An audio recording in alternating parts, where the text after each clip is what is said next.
नमस्कार. मी ॲडव्होकेट प्रवीण सुभाष वाघ, राहणार लातूर जिल्हा.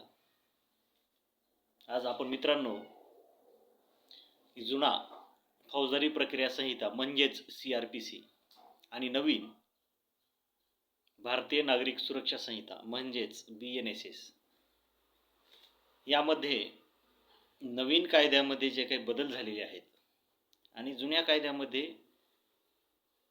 ते कोणते बदल झालेले आहेत याबाबत आपण सर्वसामान्य व्यक्तींना, सर्वसामान्य नागरिकाला कायद्याबाबतचे पुरेसे ज्ञान असावे याबद्दल मी आज भारतीय नागरिक सुरक्षा संहितेचे कलम 173 आणि जुने कलम 154 याबद्दलची माहिती देणार आहे. तर मित्रांनो, नवीन कायद्यानुसार म्हणजेच BNSS प्रमाणे कलम 154 प्रमाणे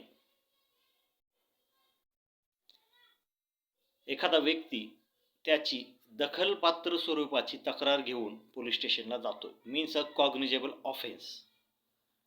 तर त्यावेळेस तेथे हजर असलेले अंमलदार यांनी BNSS चे कलम 154 प्रमाणे ती तक्रार जर ओरली दिली असेल, म्हणजेच की आपण तोंडी सांगितली असेल, त्याप्रमाणे ती लिहून घेतली पाहिजे, किंवा आपण जसं सांगतोय त्याप्रमाणे ती तक्रार घेतली पाहिजे. त्यासोबतच आता नवीन कायद्यामध्ये 0 FIR ही एक संकल्पना आणलेली आहे. 0 FIR म्हणजे की आता नवीन कायद्यामध्ये एक अशी तरतूद केलेली आहे की एखादा दखलपात्र गुन्हा जर घडला, मग तो कुठल्याही हद्दीत घडलेला असो, कुठल्याही जिल्ह्यात घडलेला असो, कुठल्याही राज्यात घडलेला असो, अगर देशामध्ये कुठेही घडलेला असो, तर अशा वेळेस एखादी घटना समजा आज रोजी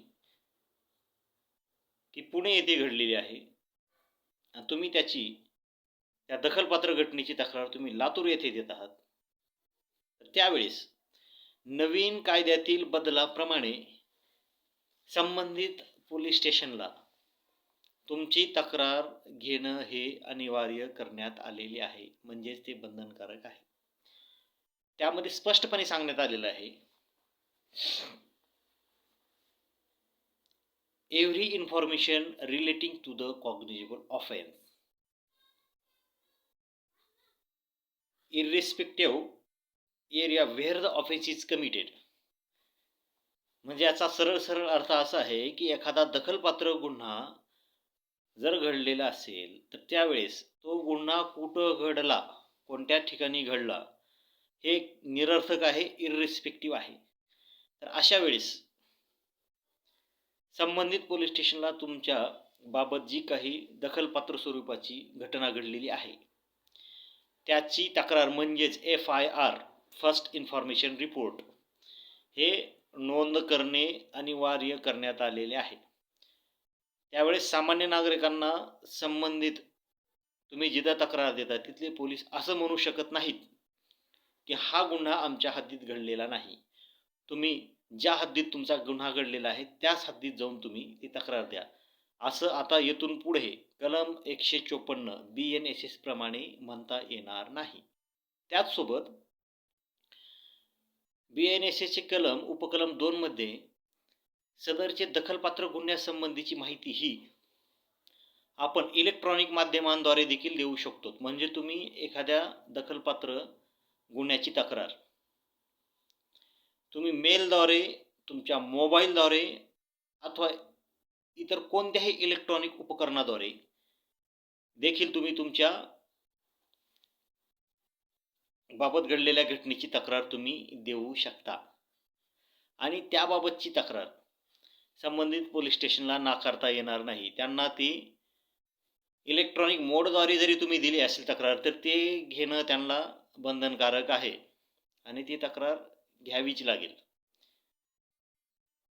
त्याच्यात त्यांनी कायदेशीर एक तरतूद केलेली अशी आहे की इलेक्ट्रॉनिक माध्यमांद्वारे जर दखलपात्र गुन्ह्यासंदर्भात जर एखादी तक्रार दिली तर ती तक्रार पोलिसांनी रेकॉर्डवर घ्यावी.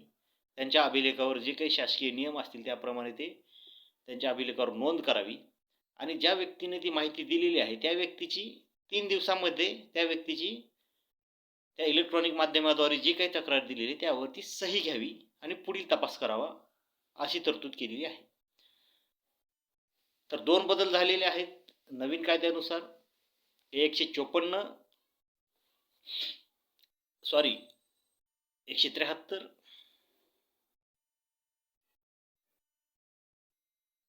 CRPC नुसार 0 FIR ही कन्सेप्ट इथे सांगितलेली आहे की एरिया इज इररिस्पेक्टिव्ह, म्हणजेच घटना घडलेले ठिकाण हे निरर्थक आहे. ती कुठेही घडू, तुम्ही जिथे तक्रार देताल तिथे ती तक्रार ते पोलिसांना घ्यावी लागेल.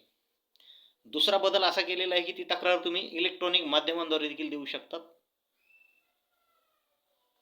कलम 173 BNSS चे उपकलम 2 मध्ये सांगितलेले आहे की इलेक्ट्रॉनिक माध्यमांद्वारे देखील तुम्ही ती तक्रार तुमची दखलपात्र गुन्ह्यासंदर्भातली देऊ शकता आणि ते पोलिसांना घ्यावी लागेल. फरक एवढाच आहे की 3 दिवसानंतर ज्या व्यक्तीने ती तक्रार दिलेली आहे त्या व्यक्तीने तिथे येऊन त्या तक्रारीला पुष्टी देऊन त्यावरती सही केली पाहिजे.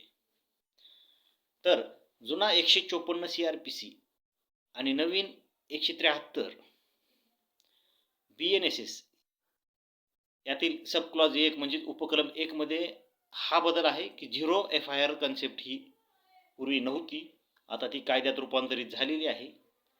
आणि दुसरी बाब म्हणजे की इलेक्ट्रॉनिक माध्यमांद्वारे देखील आपण आता आपली दखलपात्र स्वरूपाची तक्रार देऊ शकतो आणि ते कायदेशीर असणार आहे. आता आपण त्याच्या पुढे 173 मधील उपकलम 2 याबाबत पाहूयात. तो उपकलम 2 मध्ये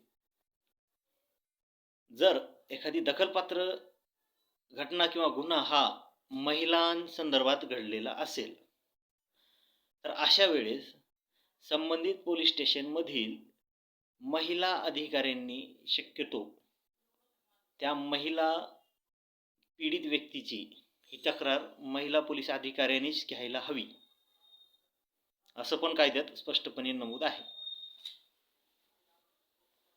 त्याचसोबत एखाद्या महिलेविरुद्ध एखादी लैंगिक अत्याचार किंवा विनयभंगासारखी तक्रार जरी दाखल झालेली असेल आणि ती विक्टीम म्हणजे ती पीडित व्यक्ती ही मुकी बहिरी आंधळी असेल किंवा तिला बोलता येत नसेल तर अशा वेळेस ती मुकी बहिरी पीडित व्यक्ती महिला ज्या ठिकाणी राहत असेल त्या ठिकाणी जाऊन महिला अधिकाऱ्यांच्या महिला कर्मचाऱ्यांच्या उपस्थितीमध्ये त्या पीडित व्यक्तीची जे कोण महिला ती आंधळी आहे, बहिरी आहे, अपंग आहे, मुकी आहे तिची तक्रार नोंदवली गेली पाहिजे, ती पण महिला पोलीस अधिकारी यांच्या उपस्थितीमध्येच.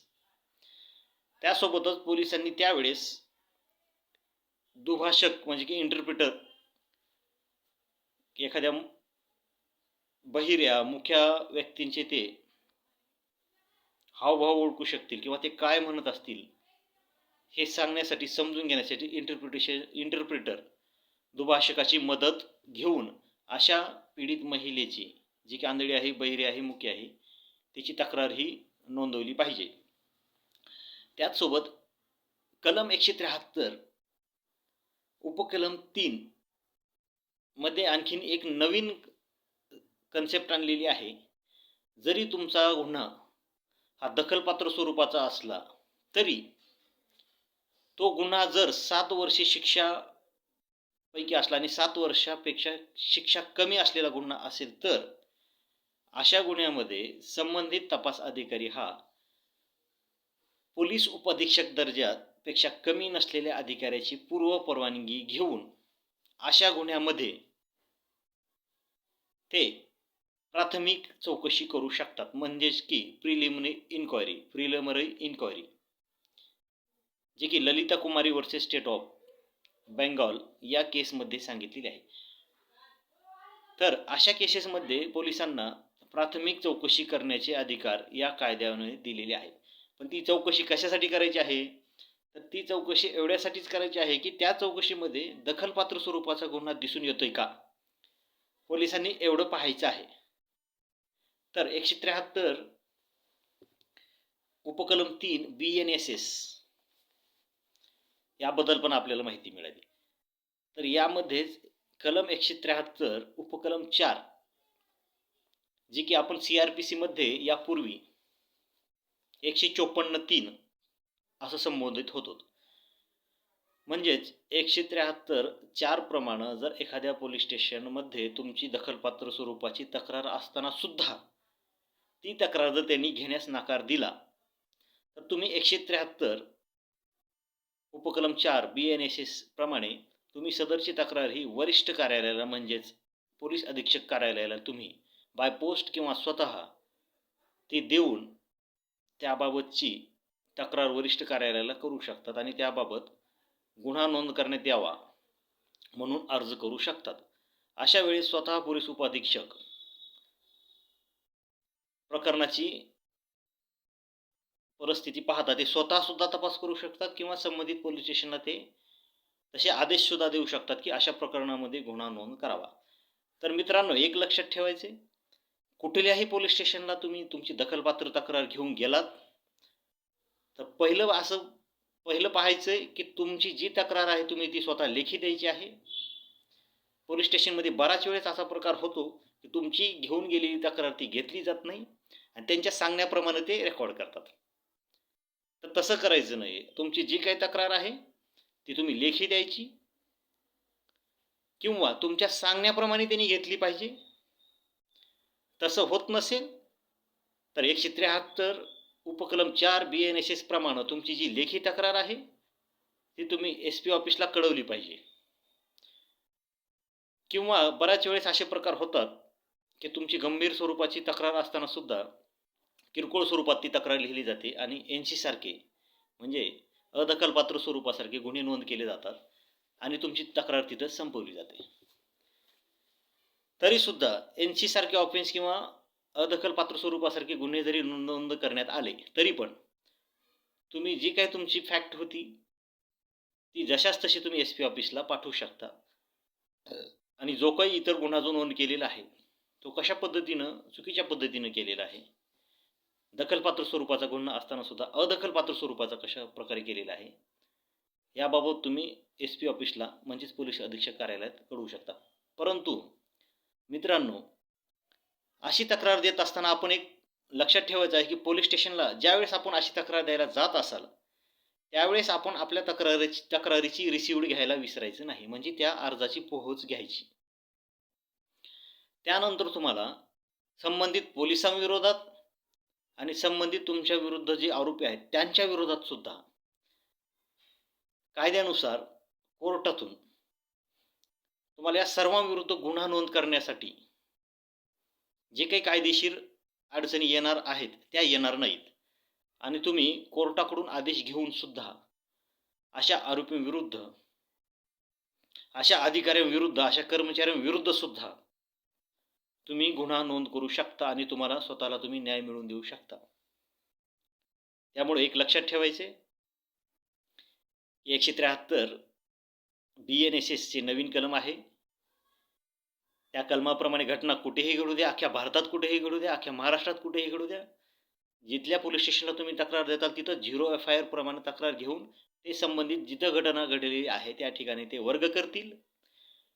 दुसरी गोष्ट म्हणजे तुम्ही इलेक्ट्रॉनिक स्वरूपात, इलेक्ट्रॉनिक माध्यमात सुद्धा तुमची ही दखलपात्र स्वरूपाची तक्रार तुम्ही देऊ शकता. त्याचसोबत अशा प्रकरणांमध्ये ज्या गुन्ह्यांमध्ये 7 वर्षापेक्षा कमी शिक्षा आहे त्या गुन्ह्यामध्ये तपास अधिकारी हे पोलीस उपअधीक्षक म्हणजेच DYSP लेवलच्या अधिकाऱ्यांची पूर्व परवानगी घेऊन अशा प्रकरणांमध्ये प्राथमिक चौकशी, प्रिलिमिनरी इन्क्वायरी ते करू शकतात. आणि हे पण लक्ष ठेवायचे की ती इन्क्वायरी फक्त आणि फक्त दखलपात्र गुन्हा दिसून येते का किंवा दिसून येतोय का याबाबत करायची आहे. तर मित्रांनो, कलम 173 BNSS मध्ये प्रामुख्याने 3 बदल झालेले आहेत. एक 0 FIR कन्सेप्ट आणलेली आहे. दुसरा, तुम्ही इलेक्ट्रॉनिक माध्यमांद्वारे देखील ती तक्रार देऊ शकता. आणि तिसरा म्हणजे प्राथमिक चौकशी. ज्या गुन्ह्यामध्ये 7 वर्षापेक्षा कमी शिक्षा आहे अशा गुन्ह्यामध्ये प्राथमिक चौकशी करण्याची एक ह्या नवीन कायद्यामध्ये तरतूद आलेली आहे. तर या माहितीचा आपण एक सजाग जागरूक नागरिक म्हणून याचा वापर करू शकता. संबंधित अधिकारी कर्मचारी यांना देखील तुम्ही हा कायदा सांगू शकता आणि तुम्ही स्वतःला न्याय मिळवून देऊ शकता. धन्यवाद.